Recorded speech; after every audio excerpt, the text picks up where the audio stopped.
Tanto la Constitución italiana como la alemana y la francesa no limitan regular el acceso de los ministros a las cámaras, sino que van más allá y les otorgan el derecho a tomar la palabra siempre que lo soliciten. Esta previsión no contiene la Constitución española de 1978, pero sí en los reglamentos de los cámaras de diputados y de senadores. O sea, hasta 1978 esa previsión de ir voluntariamente no lo tenían los españoles, salvo obligados, cierto. ¿Por qué? Hay un detalle antes de decir en América del Sur, me olvidaba. ¿Por qué? Todo tiene su explicación. Porque los españoles siempre han tenido su estación de preguntas. Y es otra institución españolísima, ¿no? Que es una vez al mes, primer ministro, presidente de la oposición, un pico a pico, como le dicen en España. En América del Sur, en Argentina, en el artículo 71, cada una de las cámaras puede hacer venir a su sala a los ministros del Poder Ejecutivo para recibir las explicaciones e informes que estimen convenientes. En México tiene mayor desarrollo, en el artículo 93, hay todo un desarrollo al respecto, no lo voy a leer para no aburrirlos. Lo que vamos a decir nada más es que los secretarios de despacho, que en realidad son los presidentes de comisiones, hagan las sesiones, darán cuenta y todo lo demás, ¿no? La Constitución colombiana establece las facultades de las cámaras para determinar la celebración de sesiones reservadas, en forma prioritaria las preguntas orales que formulen los congresistas a los ministros y las respuestas de estos. Así también establece el reglamento que lo regula. Aquí hay un detalle. Los colombianos no lo hacían en sesiones públicas, sino en sesiones reservadas. ¿Pero por qué? ¿Por qué creen ustedes? No olviden, toda la institución, todo en la vida se adapta a la realidad. Colombia fue un estado con muchos problemas por la guerrilla, fue un estado con muchos problemas por el narcotráfico, fue un estado donde el Poder Ejecutivo y el Legislativo tenían que tratar de tener información privilegiada muchas veces para transmitírsela a los mismos narcos o guerrilleros. Entonces se buscaba brindar la información del Ejecutivo hacia los parlamentos bajo juramento. No olviden que el Parlamento colombiano incluso fue tomado y hubieron muertos en el Parlamento colombiano. Entonces, todo esto originó que las medidas de seguridad se incrementaran e incluso las sesiones públicas pasaran a transformarse en sesiones reservadas para priorizar la información y medir la información que se brindaba. En una experiencia en Colombia se llegó a decir que es casi similar a la experiencia norteamericana en algunos casos, que la información que brindan los ministros es de dos tipos. Llegan, presentan una exposición larga a todo la Cámara de Ministros de la Comisión Ordinaria y una con documentación larga que la entregan top secreto al presidente de la Comisión y su equipo por las reservas del caso, por la información privilegiada que podría haber, que podría afectar los sistemas de seguridad. Entonces, justifica las circunstancias en las que vivía ese país. Siguiente, por favor. En el Perú aparece confundido con el pedido de informes desde 1823. En nuestra Constitución de 1823 ya confunde lo que es pedido de informe con venir a informar de los ministros. El texto del 79 es el primero que expresamente le confiere autonomía. Como ya les he dicho, la Constitución del 79 fue la más acabada que tuvimos y comenzó ya a diferenciar claramente. Fue gente muy preparada, fue una gente de la Constitución del 79, tenía muy claras las instituciones políticas del derecho parlamentario y diferenció lo que son informes de lo que es presentación de los ministros para informe. y le confiere la autonomía necesaria. Luego aparece previsto en el artículo 129 de la Constitución de 1993 y en el artículo 84 del reglamento. Es decir, hay un error ahí en el 129. A través de ellas a través de ellas se establecen mancomunadamente los mecanismos de diálogo entre el control y el gobierno, a través de la institución típicamente adscrita al gobierno parlamentario, incrustado en un esquema presidencialista, lo que ha dado lugar al denominado modelo mixto o compuesto. Ahora, el tema a informar en el Congreso de la República pasa por dos instancias. Los ministros y altos funcionarios del Estado pueden venir a informar, uno, al Pleno, y dos, a comisiones. Uno, el Pleno actualmente tiene límites. Dos, comisiones no tienen. Yo les pregunto, ¿alguna vez han visto informar en el Congreso de la República a un presidente de una región? ¿Sería constitucionalmente y reglamentariamente válido que el presidente de la comisión, el presidente de la región Cajamarca, en pleno conflicto de Conga, hubiera realizado su exposición en el Pleno del Congreso de la República?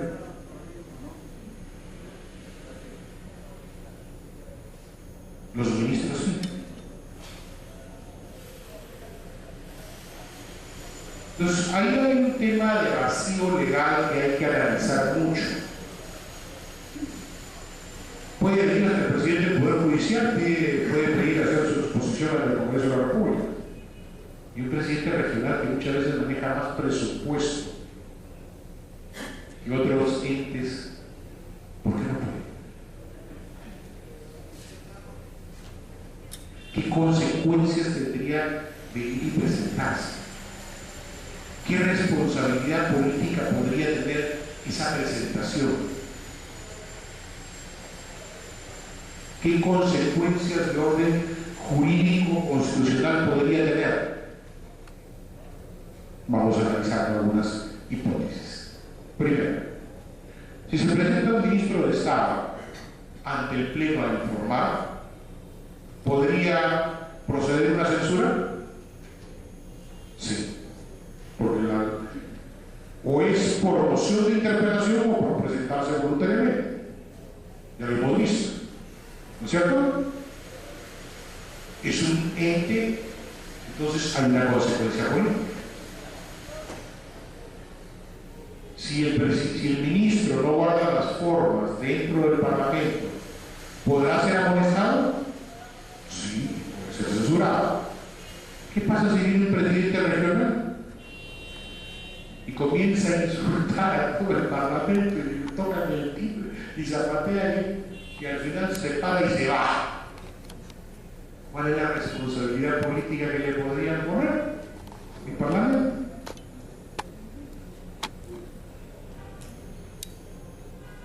Hay un vacío constitucional y legal.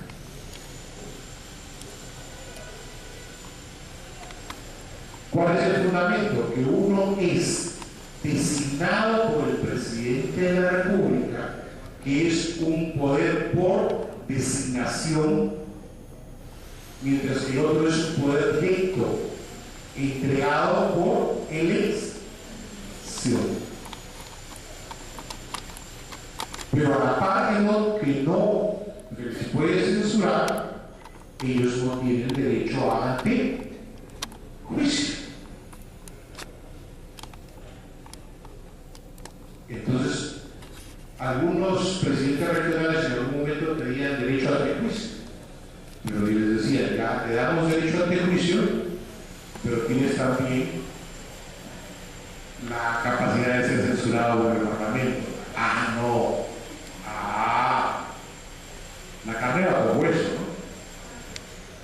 Entonces, si vas a estar con comunidad, tienes que también someterte a las reglas del Parlamento.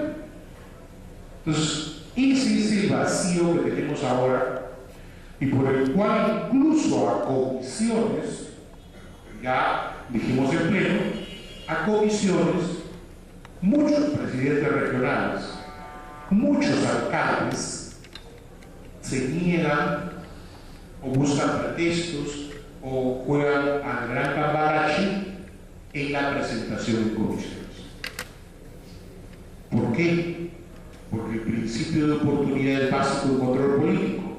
No es lo mismo porque Gregorio Santos se presente en pleno incidente en Conga en la Comisión de Fiscalización que se presente 8 meses después. ¿Qué gracia tiene 8 meses después? Y a la hora, ya no es la primera noticia de los medios de comunicación, ya no hay control difuso. Sin embargo, así no viniera, no existen mecanismos coercitivos, como vamos a ver de aquí, para que den. Y ese es el gran vacío que está quedando en ese sentido.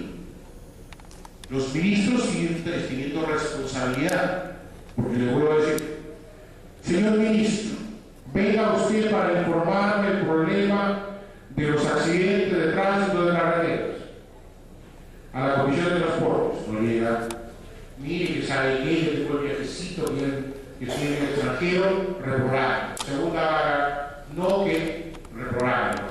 A la Comisión acuerda hacer elaborada una moción de orden del día aprobada para pedir la presentación, una mayor presión, una moción de orden del día aprobada por la Comisión, para que se presente a la Comisión y el Consejo Directivo sea el que presione y diga.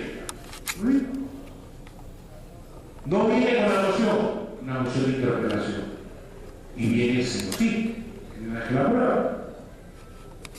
Muy bien, ministro, presidente de la regional, 1, 2, 3, 4, 5. ¿Qué me queda? Pedir comisión, facultades de comisión investigadora. Y si no me da facultades de comisión investigadora, seguro, no viene. ¿Cuántos alcaldes distritales, provinciales que han manejado ingentes recursos en comisiones no se han presentado a pedido del grupo de trabajo de los congresistas en las comisiones de ese no? ¿Qué nos está faltando ahí? Hay un vacío. Sigue.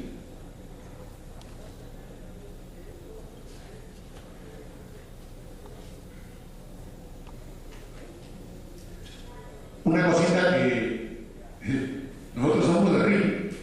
No podemos traer gente y todavía nos ponemos las trabas. ¿Por qué? ¿Quién aplica ese artículo que está ahí en la lámina? ¿Quién lo aplica?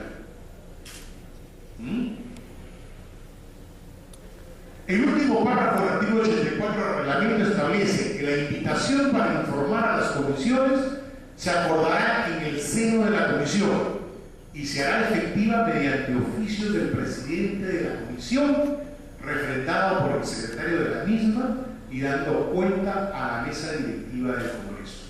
En ella se aplicarán las mismas normas establecidas para el Pleno en lo que le fueran aplicables. Es lo que trabajan en comisiones igual que uno. ¿Han visto alguna vez un oficio firmado por el presidente y el vicepresidente de la comisión para invitar al ministro? No. Pero es reglamento, ¿no? No se practica. Y lo otro, todavía nos sujeta más previo acuerdo. En realidad nos hemos limitado nuestros propios derechos, porque esa debe ser una potestad de la presidencia de la comisión.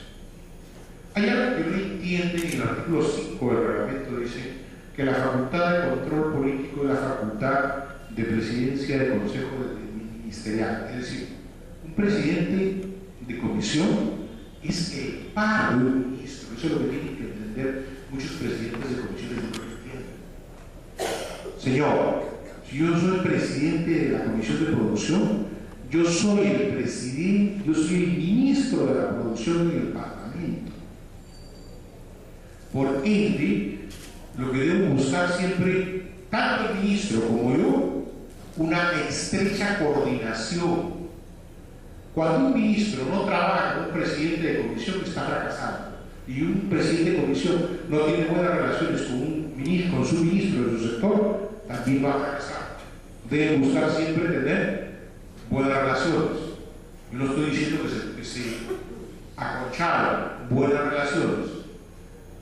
Un político peruano decía: conversar no es pactar.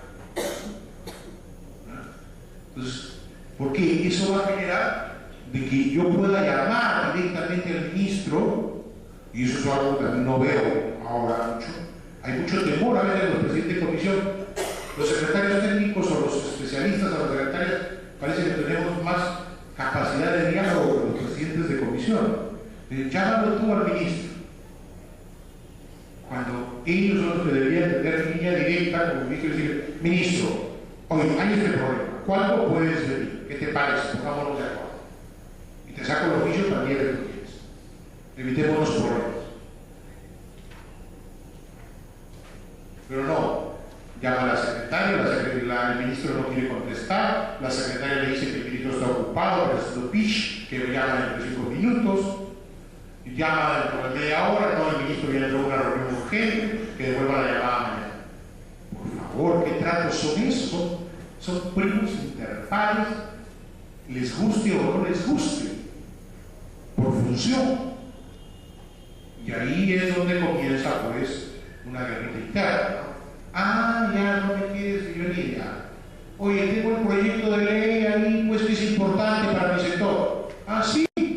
Ya, pues, ya, lo estamos viendo. No hay las relaciones. Si hay relaciones, la cosa cambia. Dice: oye, mira, te voy a mandar a mis técnicos para que le expliquen a tus técnicos cómo es la cosa. De repente hacemos un panelito foro, los dos juntos, y conversamos y lo ponemos a la discusión de la gente para que vean qué dicen. Lo saquemos rápido. Ah, esa es otra cosa.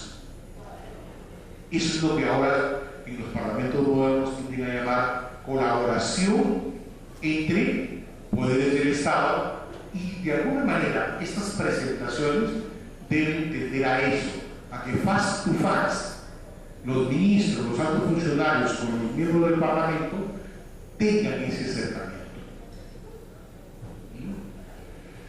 Otro de los temas que se da es que el Pleno puede decidir la presentación de un ministro ante una comisión. Asimismo puede debatir interpelaciones en cada que hemos señalado. Siguiente.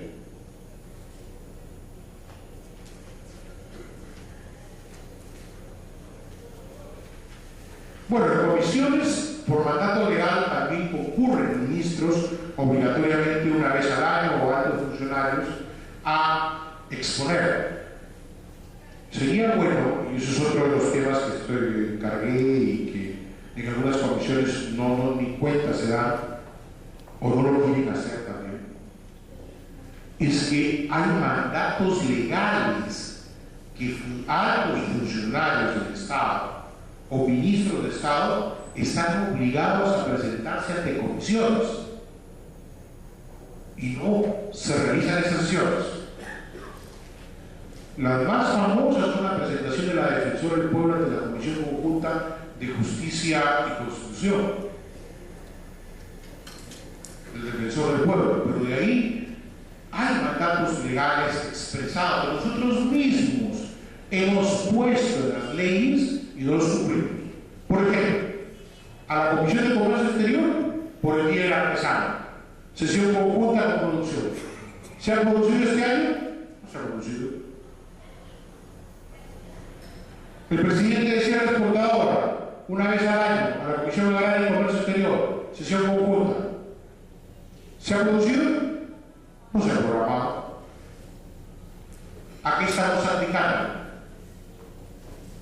A nuestra capacidad de control.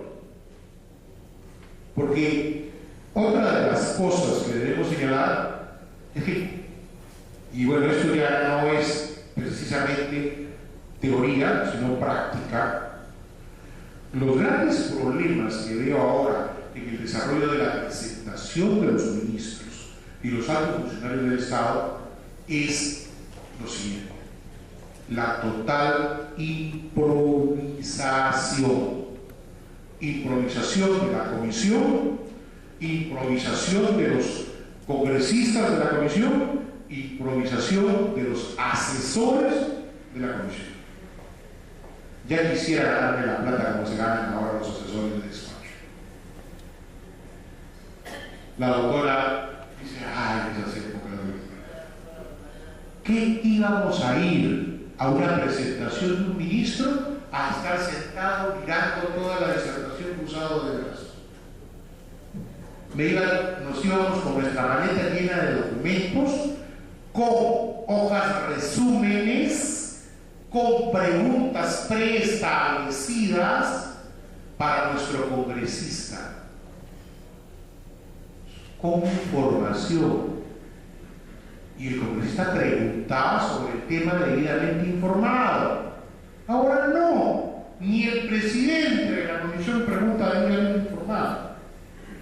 Entonces, viene el ministro, y cada vez que viene el ministro es, vamos a saludar un rato a los congresistas, jiji, jajaja, bichito acá, bichito allá, chao, nos fuimos.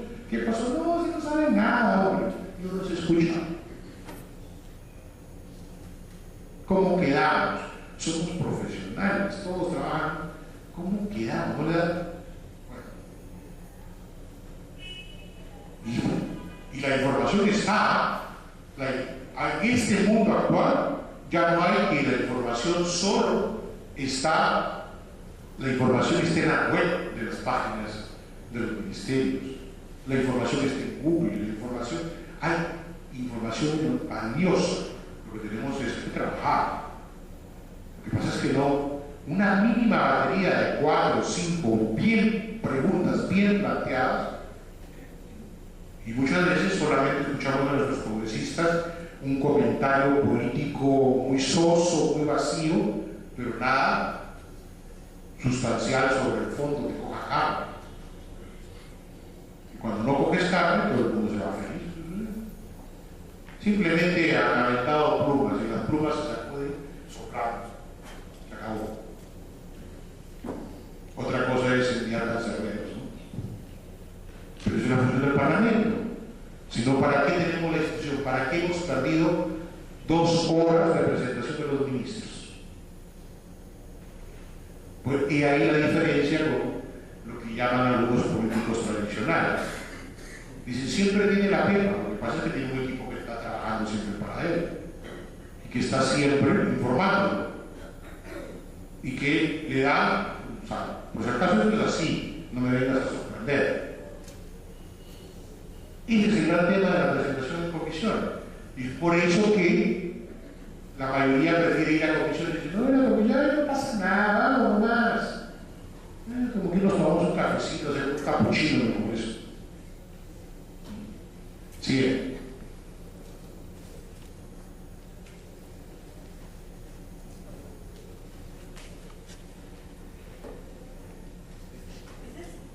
Sí. ¿Pero qué busca este instrumento? ¿Qué es lo que realmente les quiere cuando traemos a un ministro?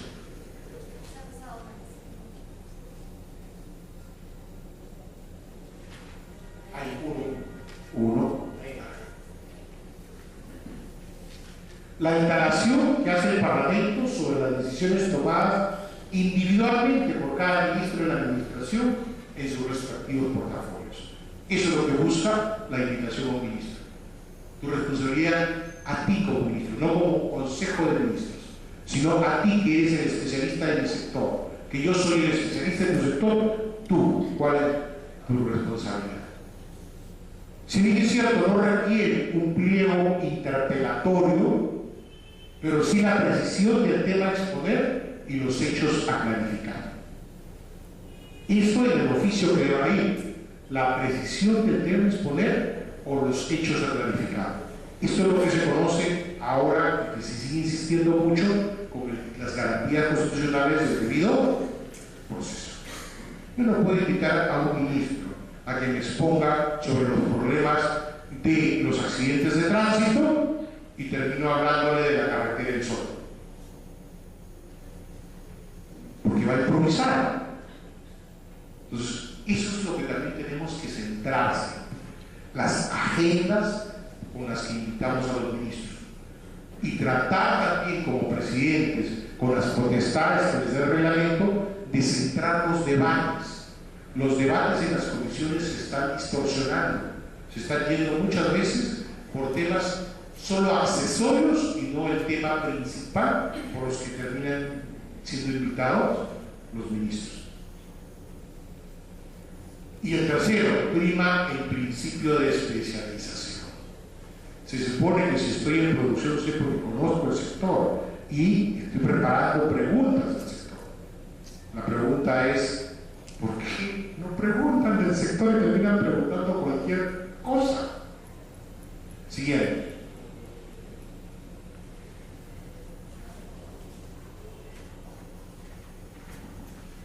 No implica necesariamente la obligatoriedad, pero sí el proceso, como es en la interpretación, ¿no?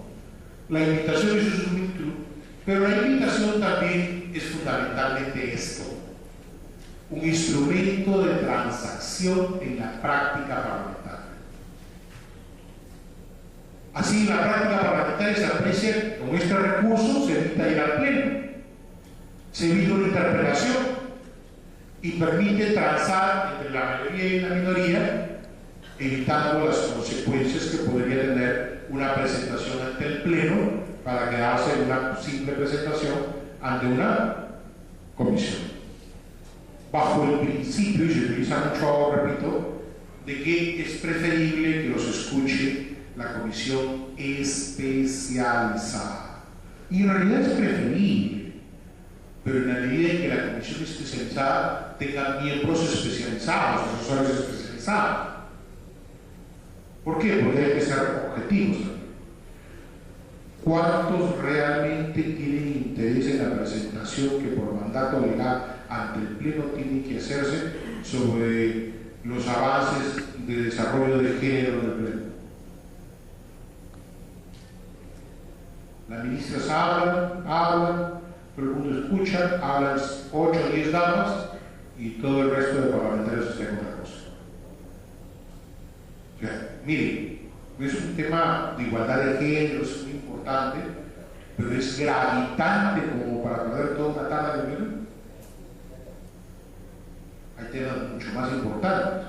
A mí me gustaría más escuchar al ministro de Economía toda una tarde sobre a medio año, por decir, sobre el avance del gasto presupuestario. Y van a ver que tienen a los 130 centavos mirando ahí atentos. Pero no ven, el género vende más, ¿no? Sigue.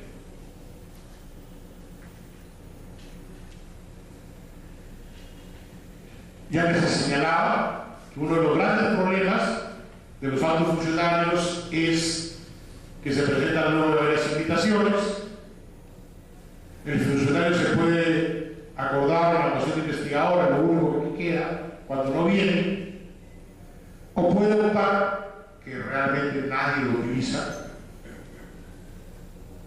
en solicitar a la presidencia del Congreso el desacato al requerimiento que inicie las acciones legales correspondientes, artículo 368 y 369 del Código Penal. Realmente estos dos artículos han quedado muy sosos porque fueron modificados. La redacción original de estos artículos fue cuando existía bicameralidad. Ahora que existe unicameralidad, su redacción es tan ambigua que ningún juez penal creo que se atrevería a ordenar las denuncias correspondientes.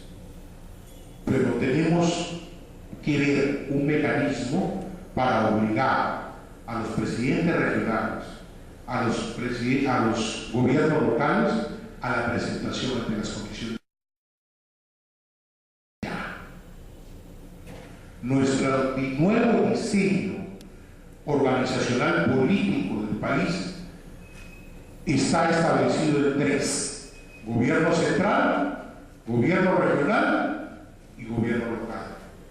Todo nuestro aparato jurídico parlamentario está diseñado para ejercer control y mecanismos de control y sanción sobre el primero, el aparato nacional.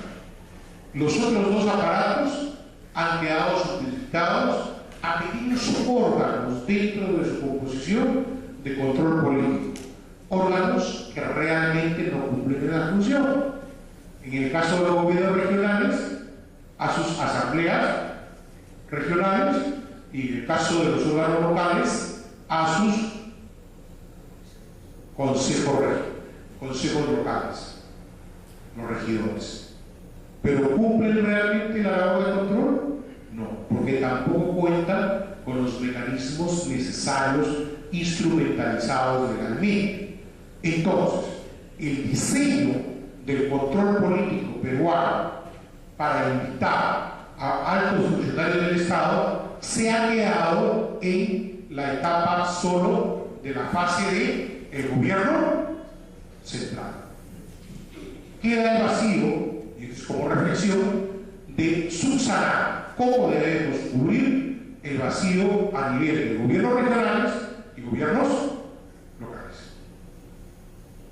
Siguiente. Los pedidos de información. Los parlamentos contemporáneos han encontrado en los pedidos de información unas fuentes de obtener información privilegiada, oportuna y de fuente autorizada. Todo esto, uno de los problemas del Parlamento ha sido su desinformación entre los actos y políticas del gobierno. Qué bonito suena, pero les vuelvo a repetir, en el Parlamento peruano y en muchos parlamentos latinoamericanos, esto es una materia aquilosada. Cada vez fluye menos información de calidad a los parlamentos. Y si fluye, fluye como un derrame. A borbotones que no sirven. ¿Por qué? Porque vamos a ver que los mecanismos también ya son insuficientes, han fracasado y no tienen capacidad coercitiva. Una de las características que tiene el Poder Judicial es la coerción, que también lo tiene el Parlamento en algunas acciones, pero no lo ejerce. Y lo más curioso es que no lo ejercemos a pesar de tener mandato constitucional. Vamos a ver. En el mundo globalizado desde la información, el poder cada vez es más necesario. El gobierno, el Parlamento cuenta con los medios idóneos de información que les permiten tomar decisiones o realizar juicios sobre decisiones tomadas de manera eficiente y oportuna. Los parlamentos han buscado establecer procedimientos que les permitan obtener del Ejecutivo información válida de los actos y políticas de gobierno que les permitan cumplir su función de control político. Yo les pregunto, ¿la Comisión de Inclusión Social tendrá algún software implementado para hacer el seguimiento paralelo de cómo se están realizando las donaciones por el Ejecutivo? Ni siquiera tiene la información física de qué donaciones se realizan. Entonces, ¿de qué control estamos hablando? Si no instrumentalizamos a través de las comisiones cuáles son los mínimos requerimientos de información anual que debe tener cada comisión para estar enterada de cómo funciona el sector, cómo gasta el sector y cuáles son las proyecciones de las políticas públicas de ese sector. Otro.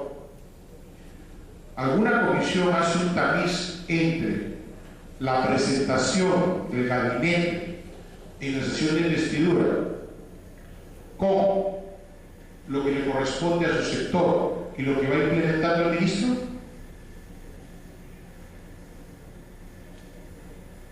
No.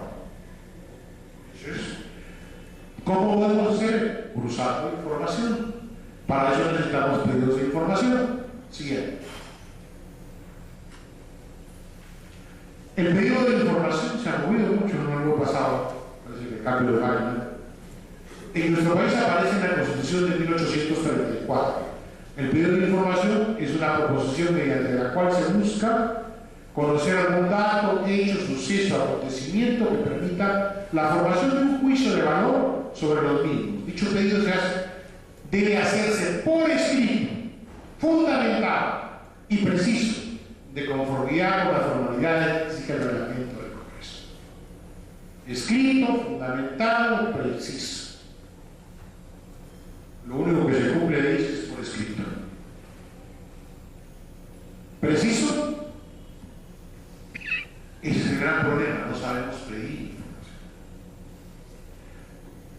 Y como no sabemos pedir, nos mandan cajas de cajas. Y como no tenemos espacio, las arrumamos. Y como no tenemos personal, nadie las lee. Entonces, lo que tenemos que buscar es saber pedir exactamente la información. ¿Y cuándo sabe pedir la información? Cuando es un especialista en un determinado sector o tema.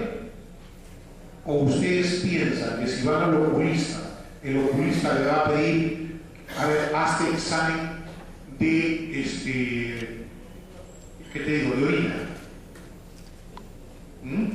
O hazte examen hepático. Desde el momento que te van a hacer examen hepático, los oculistas te lo quedan mirando, ya doctor, ya eres. Así somos.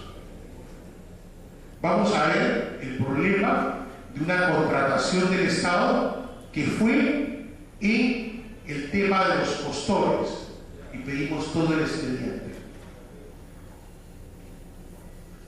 18 cajas. En vez de pedir solo esa parte. Y notas informativas sobre lo otro con preguntas precisas. Entonces no hay especialización.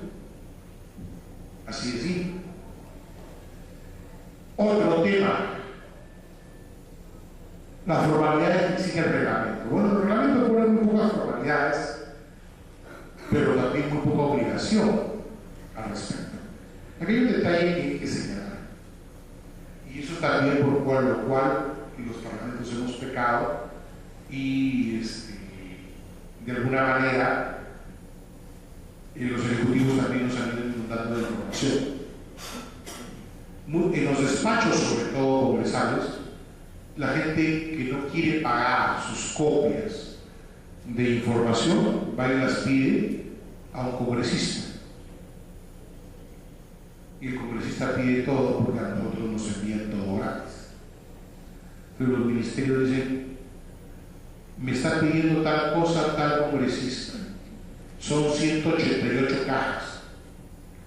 Es tanto de papel, son como 10.000 soles. Tienes que atenderlo.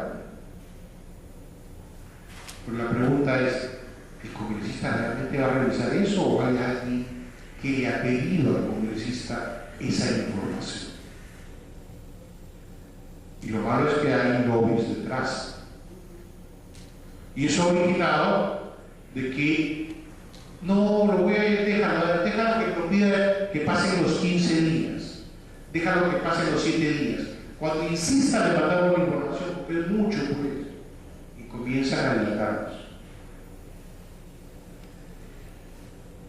El artículo 96 y el 87 son los que reglamentan a todos los altos funcionarios. Bueno, está. Sigue. Enrique Bernales, la famosa Constitución comentada, el coquito del derecho constitucional, señala dos elementos fundamentales. Es una expresión de control parlamentario y clara del interés público, por lo general apunta a indagar sobre el funcionamiento eficaz y eficiente de las instituciones públicas. Es el mecanismo para obtener información destinada a la elaboración de una futura ley. Aquí le agrega lo que utilizamos en comisiones para la elaboración de una futura ley. Nosotros pedimos informaciones a todo proyecto de ley que ingresa a nuestras comisiones, no solamente a los organismos del Estado, sino también a los organismos privados, pero también debemos centrar ese pedido de información, porque muchas veces solo terminamos reproduciendo todo el proyecto de ley y no precisando en algunos aspectos sobre cuál aspecto queremos que se pronuncie. Y es importante señalar eso. Pero la formulación de pedidos busca coadyuvar a fiscalizar y legislar como idoneidad. Hay una habilitación, procesos judiciales en curso, salvo que éstas sean públicos o de autoridades judiciales accedan conforme a las leyes de la materia. Igualmente es improcedente cuando no se refiere a asuntos de interés público, carecen de utilidad para la labor congresal o hagan referencia a ruegos, peticiones de privilegios o favor. Son las limitaciones que el reglamento establece para los pedidos de información. Yo no puedo pedir información cuántos misiles han comprado y cuántos disparan por segundo un avión. Es una información clasificada que debería ser restringida, ¿no? Entonces, en todo caso tendría que tener una cierta restricción y me la envían en sobres secretos y lacrados. Entonces hay cierta información que es de confidencialidad. Yo no puedo pedir el informe que me remitan copias de un expediente de violación sexual. Aparte de ser un proceso penal, es un proceso restringido, muy garantizado por el tema constitucional. Ustedes saben ahí la reserva, la persona humana, los derechos a la intimidad personal, todo ello. Pero esto es lo que yo vengo insistiendo casi desde que empecé la mañana. Artículo 96 de la Constitución, última línea. La no revisión de la petición formulada da lugar a responsabilidades de ley. Muy bien, está en la Constitución, ¿eh? ¿Cuáles son las responsabilidades de ley si un ministro no tiene ningún información? No hay ley. No hay ley. No hay ley. El reglamento. El reglamento es un saludo a la bandera en ese sentido, ¿sí? Porque tampoco tiene una coarta, tampoco tiene una sanción. Y si no hay coarta y no hay sanción, somos libres de negociar.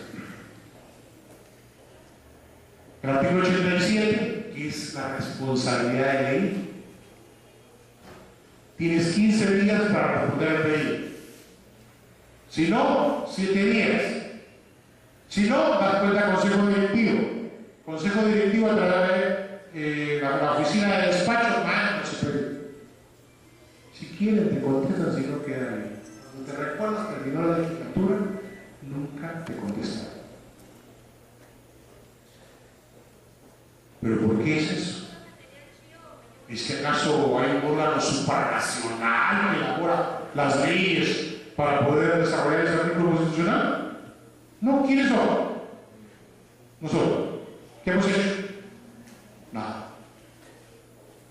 Entonces, ¿de qué nos quejamos? Siempre.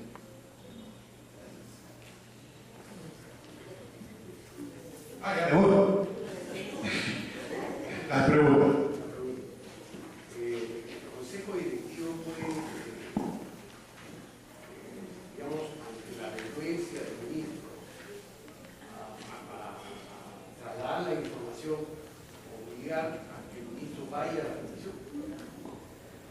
No tiene capacidad coercitiva. Lo máximo que hace cuando hay una moción,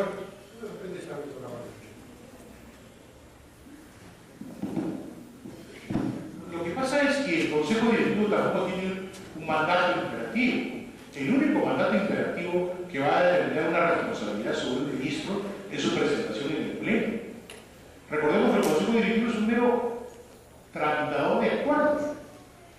¿Qué es lo que ha pasado? Y he estado revisando justo ayer, para la ponencia que voy a dar al otro lado, que el Consejo Directivo que está haciendo con muchas mociones de comisiones, la vuelve a derivar a la misma comisión. O sea, la comisión le dice, tome el acuerdo que el ministro no ha venido solicitando de que se represente en el Pleno. Y el Consejo Directivo vuelve a la misma moción a regresarla a la comisión, con el prohibido, si vas a citar al ministro para su respectivo oportunidad. Es decir, ¿qué estamos haciendo? Y la comisión va a decir, oye, y si yo te he dicho a ti que lo agendes para que se debate en el pleno, porque si es moción de interpelación o una moción para que se invite al ministro y se apruebe en el pleno, ahí sí lo tengo colgado, porque ahí sí hay responsabilidad política y tiene que venir sí o sí. Mientras tanto, los aparatos de control sancionatorios se activarán. Ese es el problema. Entonces estamos cayendo en burocratismos de... Ahora, el problema pues son cuestiones de diseño, ¿no? El Consejo Directivo fue otro órgano trasplantado, herencia de bicameralidad. El Consejo Directivo, no, para mi particular punto de vista, no tiene razón de ser en un sistema unicameral. Porque el Consejo Directivo juntaba antes representantes de diputados y senadores. Y hacían para que más o menos concordaran agendas y los puntos en común. ¿Qué es más eficaz? ¿Qué es más válido? La Junta de Portavoces. Es un órgano más propicio de parlamentos unicamerales.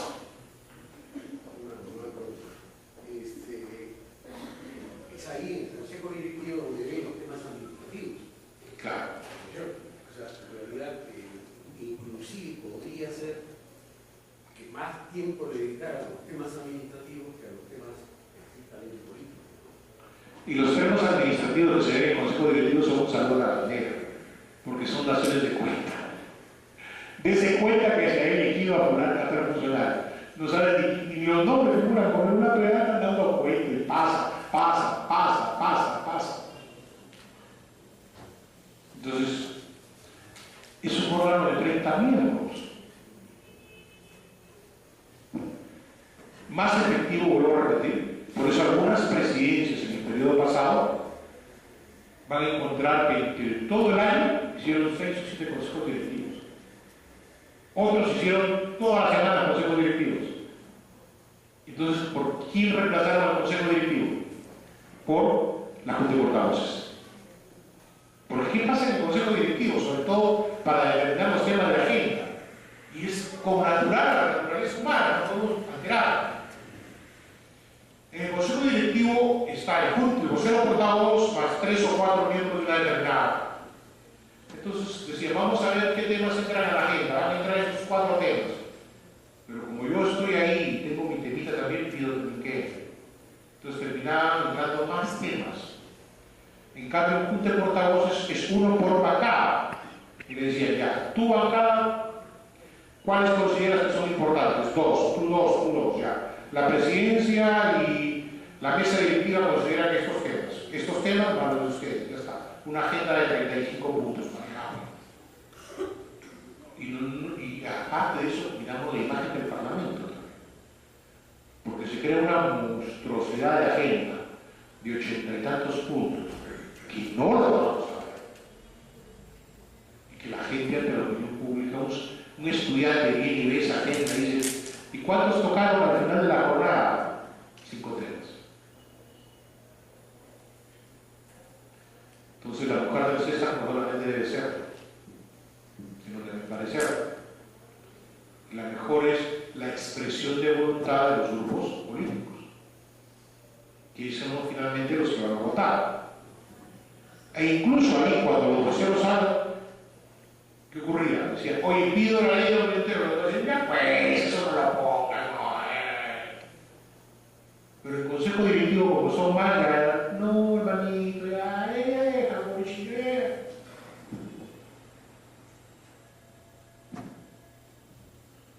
Necesitamos nuestro aparato, adecuarlo más si seguimos con este sistema unicameral y irlo perfeccionando. Pero hay otro tema, pues también hay de naturaleza humana. La gente siempre reacciona al cambio. Y el cambio finalmente debe ser utilizado. Bueno, nos queda una última clase donde vamos a hablar del presupuesto. Ahí no haremos hablar del presupuesto, me ayudarán un poco y estaremos pendientes. Una última pregunta. Profesor, si existiera la bicameralidad hay que ver ahí, porque hay diseños de parlamento bicameral. Eso es otra cosa de lo que nos confunde a la gente. Hay bicameralismo perfecto, bicameralismo imperfecto. El norteamericano es un bicameralismo imperfecto, porque donde fundamentalmente uno tiene control político y el otro finalmente la elaboración de leyes, pero compartido. Lo que no funcionó muy bien en el Perú es el bicameralismo perfecto que tenemos, es decir, aprobaban en primera instancia, venía en la segunda, volvía a regresar y se convertía la ley en 3, 4 veces ida y vuelta. Los bicameralismos imperfectos que se proponen en el mundo ahora es que solo los grandes temas llegan a senadores. Los temas menudos se quedan en la primera cámara. En otras palabras, para hablar más clarito, las leyes orgánicas, las grandes leyes que van a convertir al Estado, sí requieren que pasen por senadores. Imagínate viendo la Cámara de Senadores de la ley del momentero. O la ley para declarar a ciudadano ilustre y darle suspensión de gracia a don Salvo Cabello y otra cosa. El 18. Es un desperdicio de todo, de recursos, de energías. Y todo el mundo quiere hablar porque es a imagen. Entonces, hay el sistema de diseño del bicameralismo. Eso es tu Cámara de Diputados, eso apruébalo tú nomás. Eso no pasa. Cuando me vas a hablar de la ley del Sistema Nacional de Seguridad Nacional, tráelo a revisar. Ese es el desastre. Compromete a todo el Estado, compromete a toda la nación. ¿Entienden? Y tenemos ahí es un bicameralismo eficiente. Pero bueno, esa es otra historia que conversaremos por lo menos